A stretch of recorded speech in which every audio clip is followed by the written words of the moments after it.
Príjemný dobrý večer, dámy a páni, dobrú chuť, na zdravie. Dovolte mi, aby som vás oslovila, milí svadobníci, ktorým bude patriť dnešný večer, majú hlavnú myšlienku: veďme deti k túžbe po poznaní a umení. Ako sa im to darí, sa presvedčíte sami. Viac o združení Quo Vadis, o jeho poslaní a dnešnom programe nám povie predsednička združenia a programová manažérka pani inžinierka Ingrid Kosová, PhD. Nech sa páči.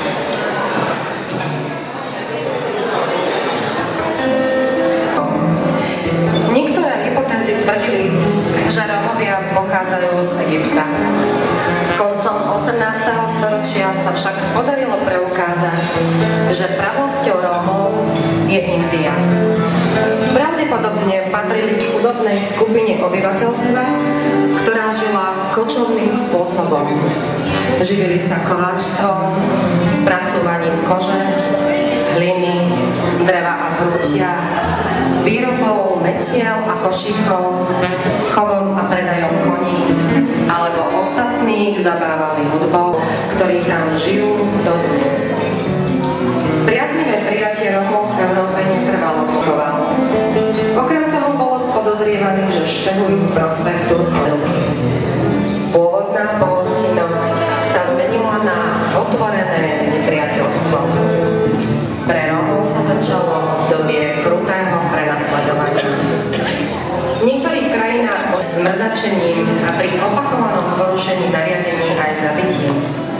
Zdá sa však, že v Čechách, na Morave a na Slovensku boli perzekúcie Rómov väčšinou miernejšie a často práve sem utekali Rómovia z okolitých krajín.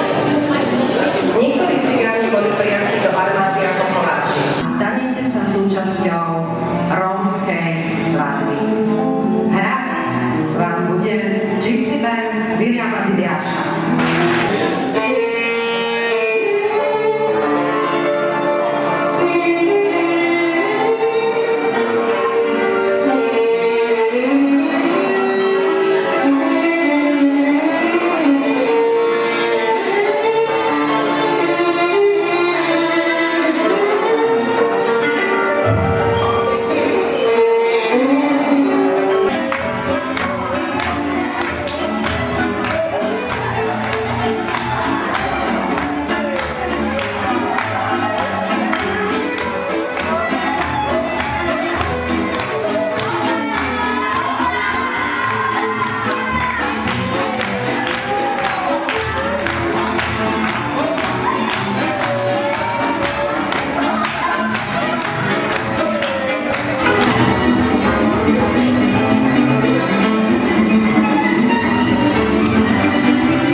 Peniazy máme.